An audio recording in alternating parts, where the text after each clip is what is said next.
Hello friends, welcome to my channel. അപ്പോൾ ഇന്ന് ഞാൻ വന്നേക്കുന്നത് ഒരു ചെറുപയർ കറിയുമായിട്ടാണ്. നമ്മുടെ പുട്ടിൻ്റെ ഒക്കെ കൂടെ കഴിക്കാൻ പറ്റിയ ഒരു കറിയാണ്. അപ്പോൾ ഇതെങ്ങനെ ഉണ്ടാക്കുന്നതെന്ന് നോക്കാം. അപ്പോൾ ഞാനിവിടെ 1 കപ്പോളം ചെറുപയർ എടുത്തിട്ടുണ്ട്. ഇത് ഞാൻ ഇന്നലെ രാത്രിയിൽ വെള്ളത്തിലിട്ടതാണ്. അപ്പോൾ ഞാൻ രാവിലെയാണ് ഇത് ഉണ്ടാക്കുന്നത്. ഇപ്പോൾ വെള്ളത്തിലിട്ട് കുതിർക്കുന്ന കാരണം നമ്മുടെ പയർ പെട്ടെന്ന് അങ്ങ് വെന്ത് കിട്ടും. വെള്ളത്തിൽ കുതിർത്തില്ലെങ്കിലും കുഴപ്പമില്ല. നമ്മൾ പ്രഷർ കുക്കറിൽ ഒരു 1-2 വിസിൽ വരുന്നവരെ വേവിച്ചാൽ മതി. അപ്പോൾ നന്നായിട്ടൊന്ന് വെന്ത് കിട്ടും. ഇനി നമുക്കൊരു കുക്കറിലേക്ക് നമ്മുടെ പയറിട്ട് കൊടുക്കാം.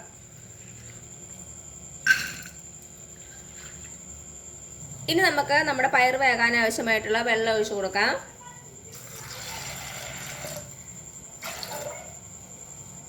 ഇപ്പം ഞാൻ കുതിർത്തേക്കണ കാരണം ജസ്റ്റ് പയറിൻ്റെ മുകളിൽ കിടക്കാവുന്ന അത്ര വെള്ളം മാത്രമേ എടുത്തിട്ടുള്ളൂ. അപ്പം നിങ്ങൾ കുതിർക്കാത്ത പയറാണെങ്കിൽ ഒരു 1-1.5 കപ്പോളം വെള്ളം വേണം കേട്ടോ. ഇനി ഇതിലേക്ക് നമുക്കൊരു 1/4 ടീസ്പൂൺ മഞ്ഞൾപ്പൊടിയും കൂടെ ചേർത്ത് കൊടുക്കാം. ഇനി ഇത് നന്നായിട്ടൊന്ന് വേവിച്ചെടുക്കാം. കുതിർത്ത പയറാണെങ്കിൽ 1 വിസിൽ വന്നാൽ മതി. അപ്പോഴേക്കും നമ്മുടെ പയർ വെന്തിട്ടുണ്ടാവും. കുതിർക്കാത്ത പയറാണെങ്കിൽ 2 വിസിൽ വേണ്ടി വരുവേ. അപ്പം ഞാനിത് അടുപ്പിൽ വെച്ചിട്ട് വരാം. ഇപ്പം നമ്മുടെ പയർ വേവുന്ന സമയം കൊണ്ട് നമുക്കതിനുള്ള അരപ്പ് റെഡിയാക്കി എടുക്കാം. ഇപ്പോൾ ഇവിടെ ഞാൻ കുറച്ച് തേങ്ങ എടുത്തിട്ടുണ്ട്. ഇതൊരു 1/4 മുറി തേങ്ങയാണ്. കപ്പ് അളവിനാണെങ്കിൽ ഒരു 1/4 കപ്പ് തൊട്ട് 1 കപ്പ് വരെ നമുക്ക് എടുക്കാം. പിന്നെ വേണ്ടത് 2 പച്ചമുളക്. അത് നിങ്ങളുടെ എരിവിനനുസരിച്ച് എടുത്തോണേ. നമുക്കൊരു മിക്സി ബൗൾ എടുക്കുക. അതിലേക്ക് പച്ചമുളക് ഇട്ട് കൊടുക്കാം. ഇനി ഇതിലേക്ക് ഒരു 1/2 ടീസ്പൂൺ ജീരകം ചേർത്ത് കൊടുക്കാം. ഇനി ഇതിലേക്ക് ആവശ്യത്തിന് വെള്ളം ഒഴിച്ച് നന്നായിട്ടൊന്ന് അരച്ചെടുക്കാം. ഇപ്പം എന്താ ഒരു വിസിൽ വന്ന് നമ്മുടെ പയർ നന്നായിട്ട് വെന്തിട്ടുണ്ട്. ഇങ്ങനെ ചെറുതായിട്ടൊന്ന് വെന്തുടയണം കേട്ടോ. അതാണ് അതിൻ്റെ പരുവം. ഇനി നമുക്ക് അരപ്പൊക്കെ ചേർത്ത് കൊടുക്കാം. ഇപ്പം ഞാൻ നമ്മുടെ പയർ വേറൊരു പാത്രത്തിലേക്ക് മാറ്റിയിട്ടുണ്ട്. ഇനി ഇതിലേക്ക് നമുക്ക് അരപ്പ് ചേർത്ത് കൊടുക്കാം.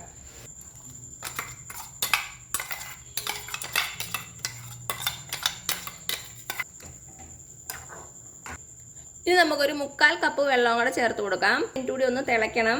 അപ്പോൾ നമ്മുടെ വെള്ളം വറ്റിപ്പോകാൻ സാധ്യതയുണ്ട്. അത് കാരണം നമുക്കൊരു 1/4 കപ്പ് വെള്ളം ഒഴിച്ചു കൊടുക്കാം. ഇത് ചൂടുവെള്ളമാണ്. ഇനി നമ്മുടെ പയറ് കറിക്ക് ആവശ്യമായിട്ടുള്ള ഉപ്പ് ചേർത്ത് കൊടുക്കാം. ഇനി ഇതിലേക്ക് ഒരു തണ്ട് കറിവേപ്പില കൂടെ ചേർത്ത് കൊടുക്കുക.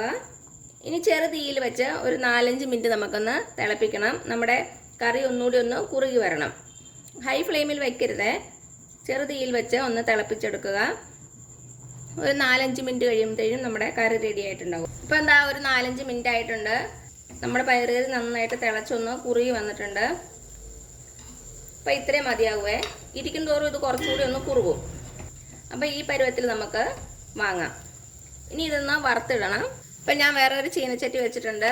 അതിലേക്ക് നമുക്ക് വെളിച്ചെണ്ണ ഒഴിച്ചു കൊടുക്കാം. ഇനി നമ്മുടെ എണ്ണ ഒന്ന് ചൂടായി വരട്ടെ. ഇപ്പം നമ്മുടെ എണ്ണ നന്നായിട്ട് ചൂടായിട്ടുണ്ട്. ഇതിലേക്ക് ഒരു 1/2 ടീസ്പൂൺ കടുക് ഇട്ട് കൊടുക്കാം. ഇതിലേക്ക് 2 വറ്റൽമുളക്, പിന്നെ കുറച്ച് കറിവേപ്പില. തീ ഓഫ് ചെയ്യുക. ഇനി നമുക്ക് നമ്മുടെ കറിയിലേക്ക് ഒഴിച്ചു കൊടുക്കാം. നന്നായിട്ടൊന്ന് മിക്സ് ചെയ്ത് കൊടുക്കുക. അപ്പോൾ ഇത്രയേ ഉള്ളൂ നമ്മുടെ ടേസ്റ്റി ആയിട്ടുള്ള ചെറുപയർ കറി. ഇത് പുട്ടിൻ്റെ കൂടെ നല്ലൊരു കോമ്പിനേഷനാണ്.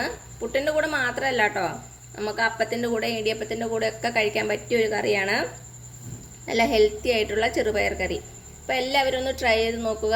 എന്നിട്ട് അഭിപ്രായങ്ങളൊന്നും അറിയിക്കാൻ മറക്കരുത്. ഈ വീഡിയോ ഇഷ്ടമാവുകയാണെങ്കിൽ ആ താഴെ കാണുന്ന സബ്സ്ക്രൈബ് ബട്ടണിൽ ഒന്ന് പ്രസ് ചെയ്ത് സപ്പോർട്ട് ചെയ്യണേ. അതേപോലെ തന്നെ ലൈക്ക് ചെയ്യാനും ഷെയർ ചെയ്യാനും മറക്കരുത്. അപ്പോൾ ഇനി പുതിയൊരു വീഡിയോ ആയിട്ട് വരുന്നവരേക്കും thank you so much. By.